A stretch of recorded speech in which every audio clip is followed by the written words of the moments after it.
We've been talking about it. The next generation is coming. We're going to see a shift.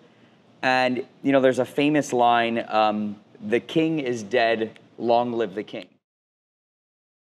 So we are back from Monterey, and if you are living under a rock, you don't know what that is, but it is arguably the mecca of the car collector world.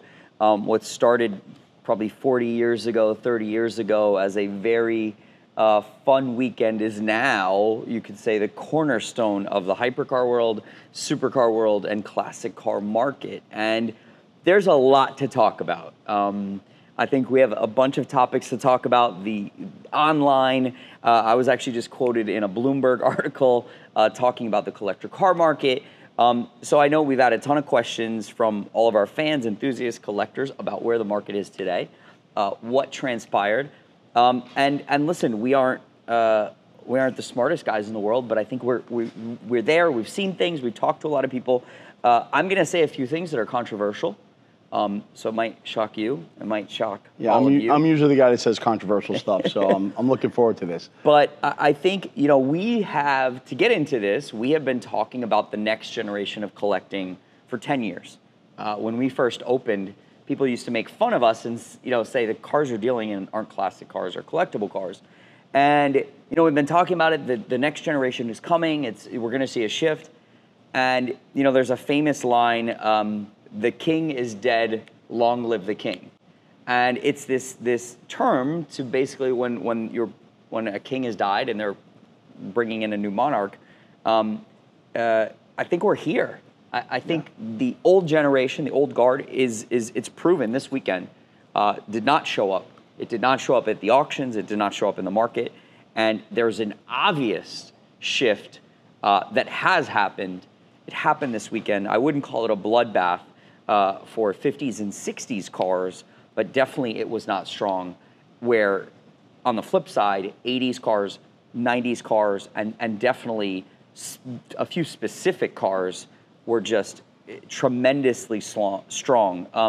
What were your surprises from the weekend? So I think, just to add to what you said before, I think the conditions were ripe. I think we have, in a political year, in a year where you have interest rates and some financial headwinds, I think the time has now come where you have real clarity on where the market's going, because what I would call fake or discretionary money that's been flooding the market is beginning to go away. We're starting to get a really good snapshot of what this market's looking like. And I agree with you 100%. You're seeing the shift now. You're seeing where real money, I'm going to call it real money, is going. And there were some surprises for me. On the positive end, the 550 Maranellos kind of go against my mantra of collectability. They made more of them than 500. There's well over 1,000 cars, I think 2,300 or 2,800 cars in the line.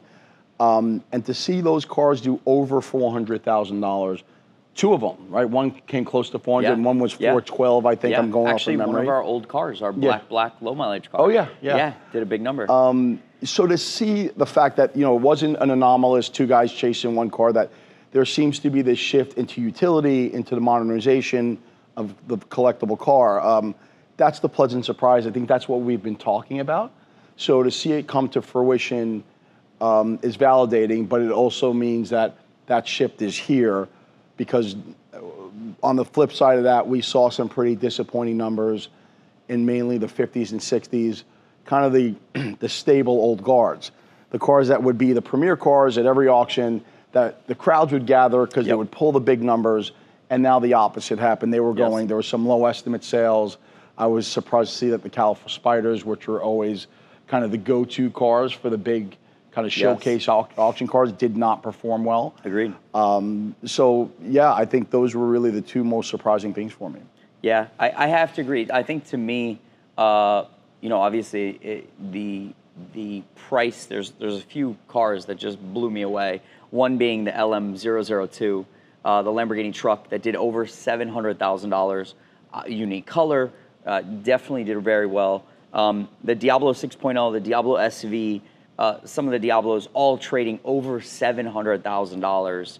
Again, these are all world record numbers for mileage in condition. Mileage condition, but to your point again, specific colors. Yes. So whereas I think just 2 or 3 years ago in the 50s or 60 variation cars, people were buying on provenance and investability.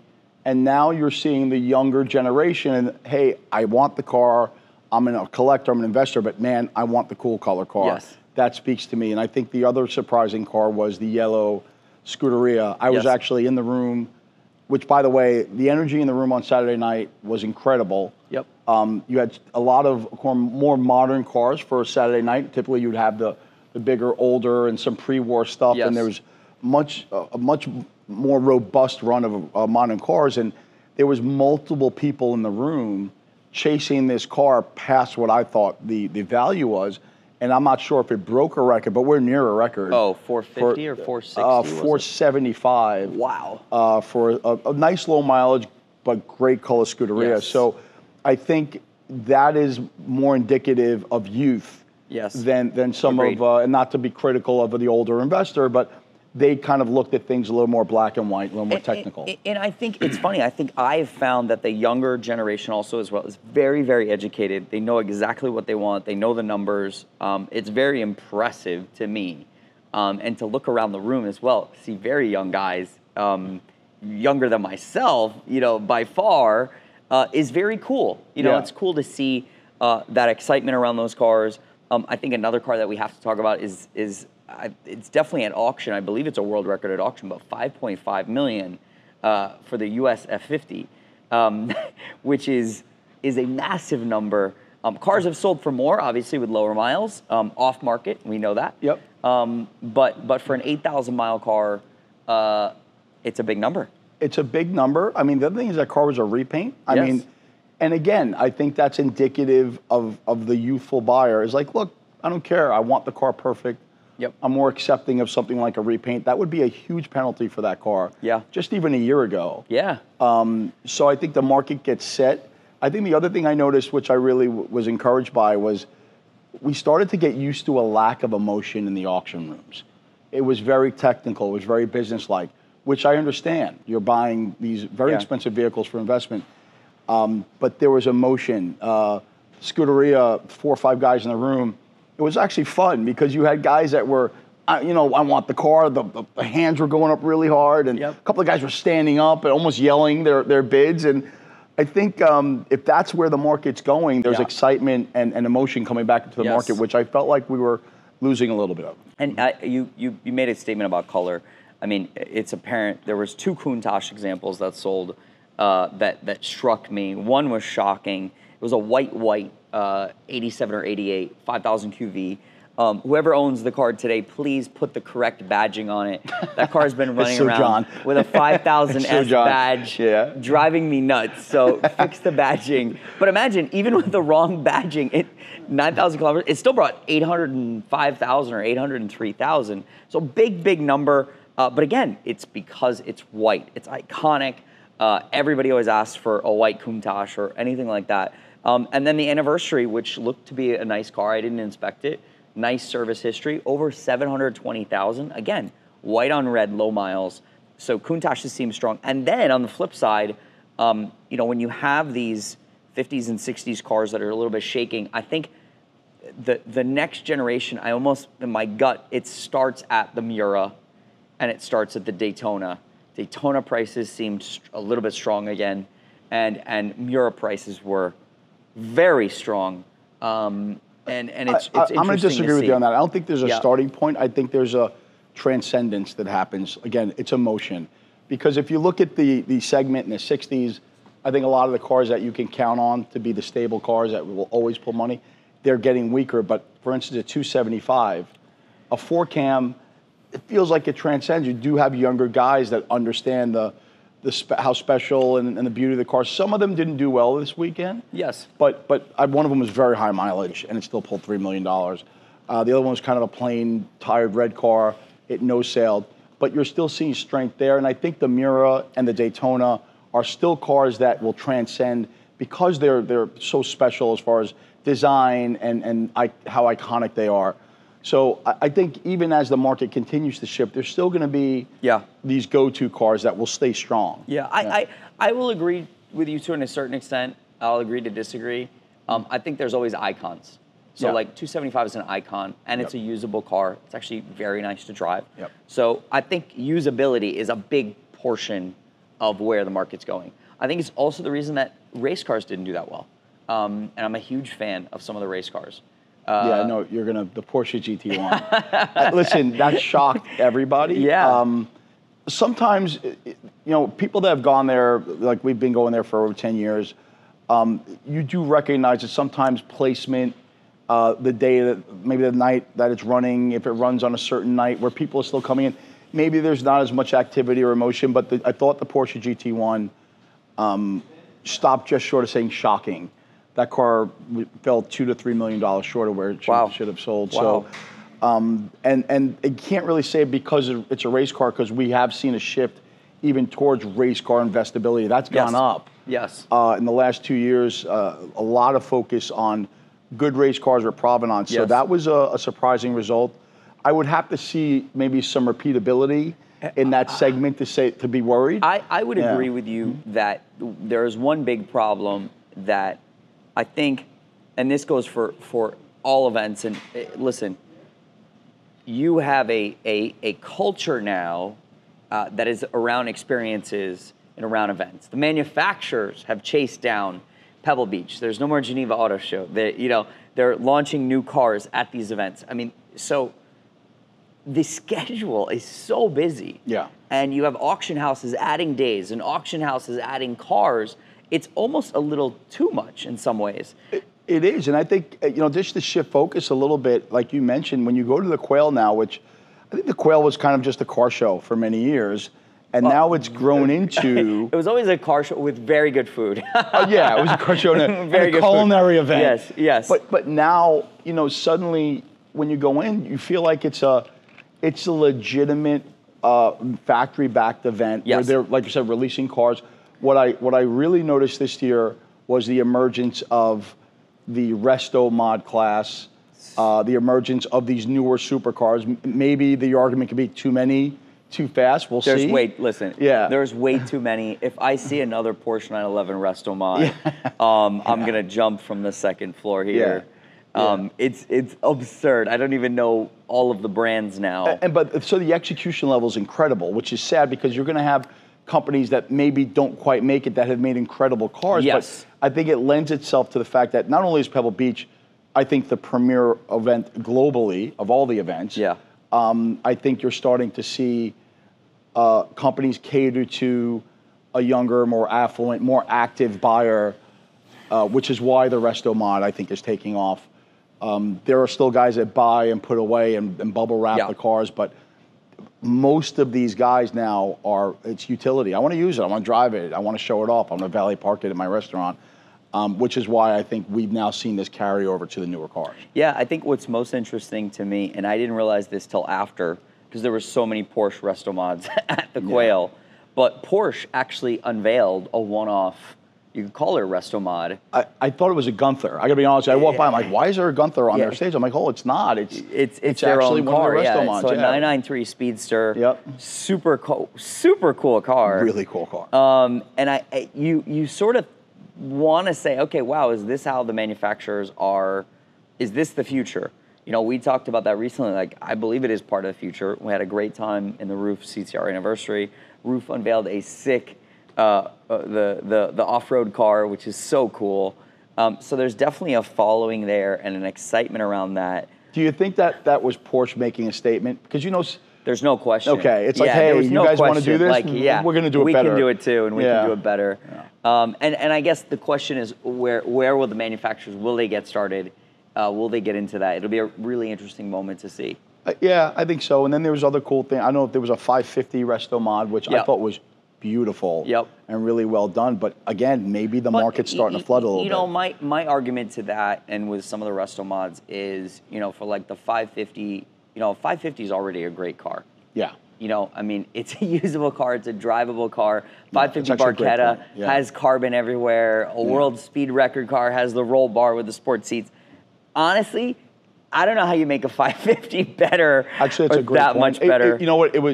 It's a beautiful, aesthetically, it's a beautiful car. It's a beautiful car. But I think it's over $1 million too as well. So like, that's part of my argument sometimes is like, Does it need it? Well, maybe more now because the donor cars, I guess, were 150 grand probably when the project started. Now, you know, results over 400,000 changes that market a little bit too, doesn't it? Yeah. So I always question is, do we actually need it with certain cars? Like, hey, a Diablo 6.0 is an amazing car. You could daily drive it if you wanted to. Yeah. You know, AC is great. So, you know, that's always my take on that. But I think overall you see this shift. You see things moving. It has happened. It's not a myth anymore. You know, and also, I mean, I think it brings up a great point. We have never had a public result of a manual LP640. People have told us for years, you know, maybe some of our pricing is crazy and, oh, you'll never get that. But manual LP640 Roadster, Oro Adonis, a one-off color for a Roadster, traded just under 1.4. This is a world record for a public sale.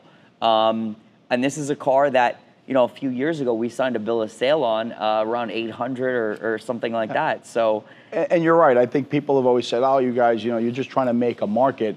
And as complimentary as that is, I think a car going to auction that we weren't associated with, pulling that number is validating. Yes. It shows that, you know, we have a kind of a pulse and understanding that that market was going in that direction. I think the next one that runs is going to be 1.5. I think. Yeah, it's possible. You know, not many cars, obviously. Yes. And yeah, you're talking about 10 cars in the U.S., another handful throughout the world. So, you know, trying to get another one today is almost impossible. Yeah. So overall health of the market, I'll ask you the question now.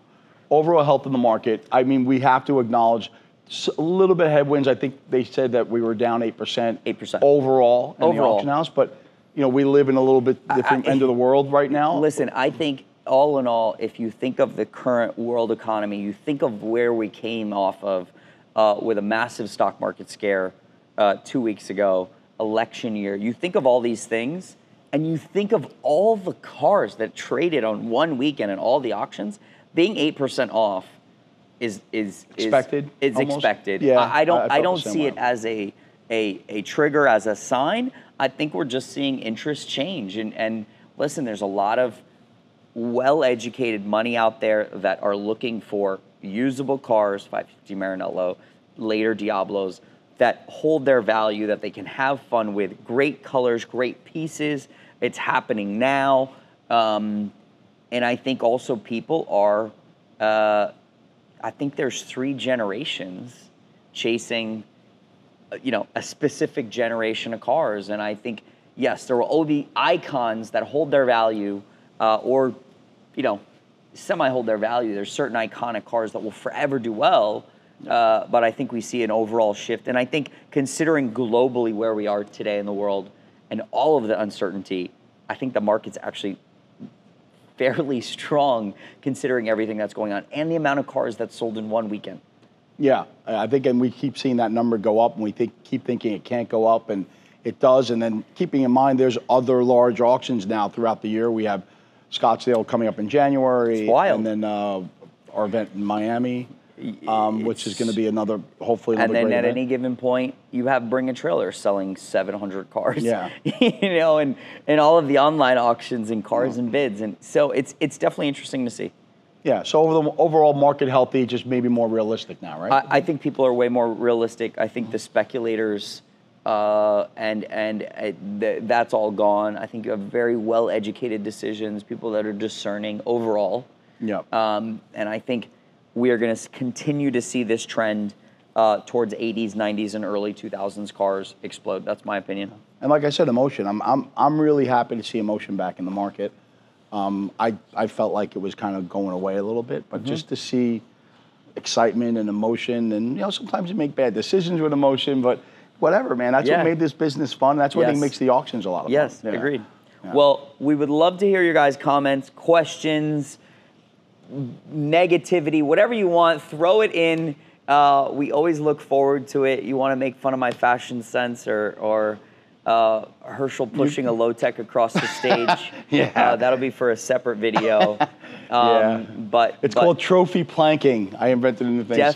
Definitely chime in.